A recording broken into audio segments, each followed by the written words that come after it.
আকাশবাণী কলকাতা। স্থানীয় সংবাদ পড়ছি নমামি বসু রুদ্র। আজ বড়দিন। যীশু খ্রিস্টের জন্মদিন উপলক্ষে খ্রিস্ট ধর্মাবলম্বীদের পাশাপাশি উৎসবের মেজাজে সাধারণ মানুষ। শহর এবং শহরতলির বিভিন্ন এলাকায় পর্যটন কেন্দ্রগুলিতে পর্যটকদের ভিড় বেড়েছে।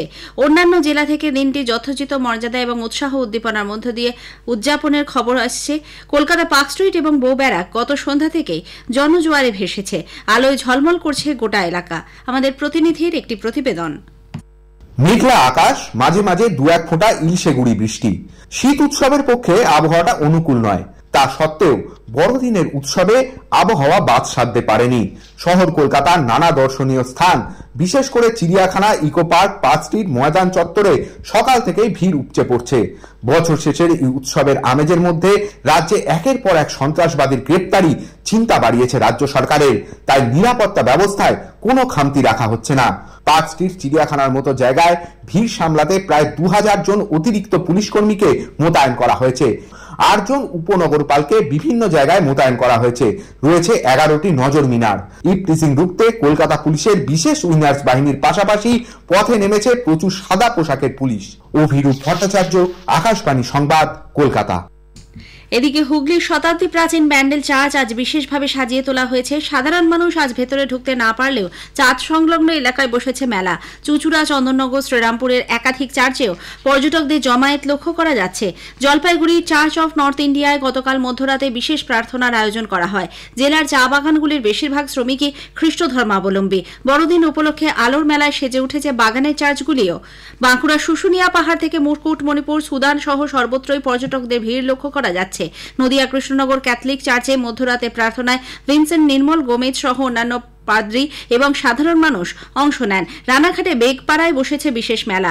মায়াপুর, নবদ্বীপে মানুষের ঢল নেমেছে। তবে বেথুয়াডহরি অভয়ারণ্য আজ বুধবার বন্ধ থাকায় বহু মানুষ এসেও ফিরে যাচ্ছেন।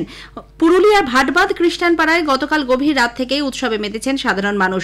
জেলার পর্যটন স্থানগুলিতেও প্রচণ্ড ভিড়। তবে জঙ্গলে বাঘিনীর উপস্থিতিতে স্বাভাবিকভাবেই কিছুটা আতঙ্ক ছড়িয়েছে।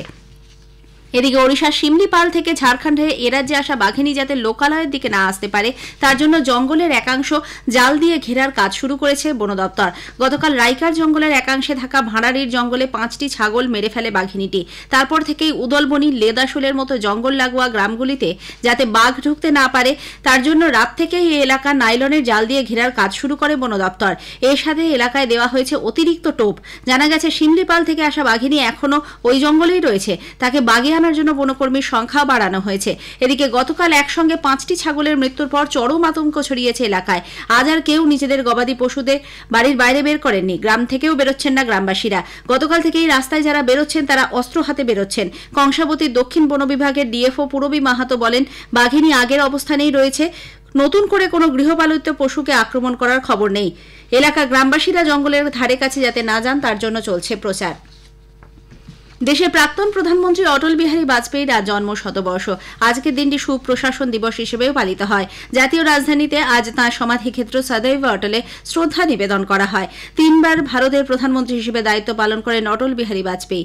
অসাধারণ বাগ্মী বাজপেয়ীজি একাধারে লেখক, কবি, সাংবাদিক, একজন নিঃস্বার্থ সমাজকর্মী এবং সর্বোপরি নেতাদের মধ্যে নেতা ছিলেন। তাঁর নেতৃত্বে ভারত সাফল্যের সঙ্গে পোখরান টু নিউক্লিয়ার পরীক্ষা চালায় এবং 1998 সালে পরমাণু শক্তিধর দেশ হিসেবে নিজেকে প্রতিষ্ঠা করে। কলকাতা সহ রাজ্যের বিভিন্ন এলাকায় বিজেপির দপ্তর ও কার্যালয়ে দিনটি পালন করা হচ্ছে। পশ্চিমবঙ্গ প্রাণী ও মৎস্য বিজ্ঞান বিশ্ববিদ্যালয়ে আগামী শুক্রবার 27শে ডিসেম্বর শুরু হচ্ছে সারা ভারত জনবিজ্ঞান নেটওয়ার্ক AIPSN আয়োজিত অষ্টাদশ সারা ভারত জনবিজ্ঞান কংগ্রেস। চলবে 30 তারিখ পর্যন্ত। এবার সারা ভারত জনবিজ্ঞান কংগ্রেসের থিম জলবায়ু সহনশীল গণতান্ত্রিক স্বনির্ভর উন্নয়নের জন্য বিজ্ঞান ও প্রযুক্তি। দুই বর্ধমান সহ বাঁকুড়া, হাওড়া, হুগলি এই 5 জেলায় রবি ও বোরো চাষের জন্য 2,09,000 একর ফিট জল দেবে ডিভিসি। এর ফলে 5 জেলায় 66,650 একর জমিতে বোরো চাষে জল পাওয়া যাবে। পূর্ব বর্ধমানে 37,000 একর জমিতে বোরোর জন্য জল পাওয়া যাবে বলে জানা গেছে। বছর শেষে বড়দিনেও শীতের দেখা নেই। আগামী 3 দিন রাজ্যে তাপমাত্রায় বিশেষ কোনো হেরফের হবে না বলে আবহাওয়া দপ্তর জানিয়েছে। এর ফলে বছরের শেষ সপ্তাহেও জাঁকিয়ে শীত পড়বে না বলেই মনে করা হচ্ছে। পশ্চিমী ঝঞ্ঝার কারণে উত্তরে হাওয়া বাধাপ্রাপ্ত হচ্ছে। আজ সকাল থেকেই কলকাতা সহ দক্ষিণবঙ্গের আকাশ মেঘলা।